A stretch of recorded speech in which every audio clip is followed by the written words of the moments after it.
اعوذ باللہ من الشیطان الرجیم، بسم اللہ الرحمن الرحیم۔ شروع اللہ کے نام سے جو بڑا مہربان نہایت رحم کرنے والا ہے۔ آج کا عنوان ہے حضرت ابراہیم علیہ السلام کو آگ میں ڈالے جانے کا واقعہ۔ حضرت ابراہیم علیہ السلام اللہ کے جلیل القدر نبی تھے، جنہیں خلیل اللہ یعنی اللہ کا دوست کا لقب دیا گیا۔ آپ کی زندگی توحید، صبر، قربانی اور اخلاص کی عظیم مثالوں سے بھری ہوئی ہے۔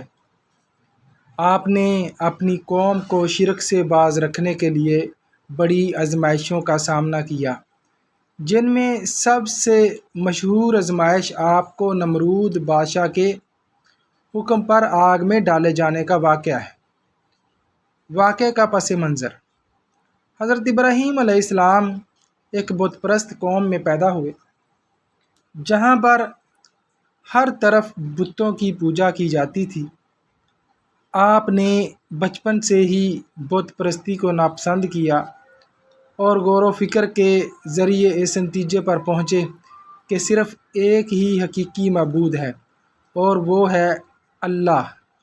جب آپ نے اپنی قوم اور خاص طور پر اپنے والد عزر کو سمجھانا شروع کیا کہ یہ بت نہ کچھ سن سکتے ہیں نہ نقصان دے سکتے ہیں، تو لوگوں نے آپ کا مذاق اڑایا اور آپ کی مخالفت شروع کر دی۔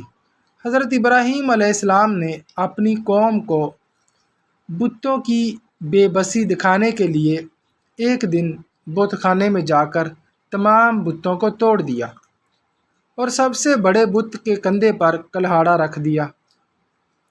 جب لوگ واپس آئے اور یہ منظر دیکھا تو غصے سے بھر گئے۔ انہوں نے پوچھا کہ یہ کس نے کیا؟ تو حضرت ابراہیم نے فرمایا، یہ کام بڑے بت نے کیا ہوگا، اگر یہ بول سکتا ہے تو اس سے پوچھ لو۔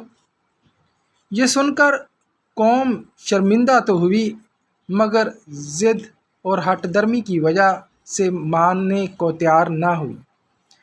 چنانچہ نمرود بادشاہ کے دربار میں حضرت ابراہیم کو پیش کیا گیا۔ نمرود کا فیصلہ اور آگ میں ڈالے جانے کی تیاری۔ نمرود بادشاہ خود کو رب مانتا تھا۔ اس نے حضرت ابراہیم علیہ السلام سے کئی سوالات کیے، لیکن آپ کے دلائل کا وہ کوئی جواب نہ دے سکا۔ آخر کار اس نے غصے میں آ کر حکم دیا کہ حضرت ابراہیم کو آگ میں جلا دیا جائے۔ قوم نے کئی دنوں تک بڑی بڑی لکڑیاں جمع کیں اور ایک بہت بڑی آگ جلائی گئی، جس کی حرارت اتنی شدید تھی کہ پرندے بھی اوپر سے گزرنے سے جل جاتے تھے۔ آگ اتنی بڑی تھی کہ قریب جانا بھی ممکن نہ تھا، لہٰذا ایک منجیک بڑی گوپ تیار کی گئی جس کے ذریعے حضرت ابراہیم علیہ السلام کو دور سے آگ میں پھینکا جائے۔ اللہ کا معجزہ اور آگ کا گلزار بننا: جب حضرت ابراہیم علیہ السلام کو منجیک میں باندھا گیا اور آگ کی طرف پھینکا جانے لگا تو آسمان و زمین کانپ اٹھے۔ اس وقت حضرت جبرائیل علیہ السلام نازل ہوئے اور پوچھا، کیا آپ کو میری مدد چاہیے؟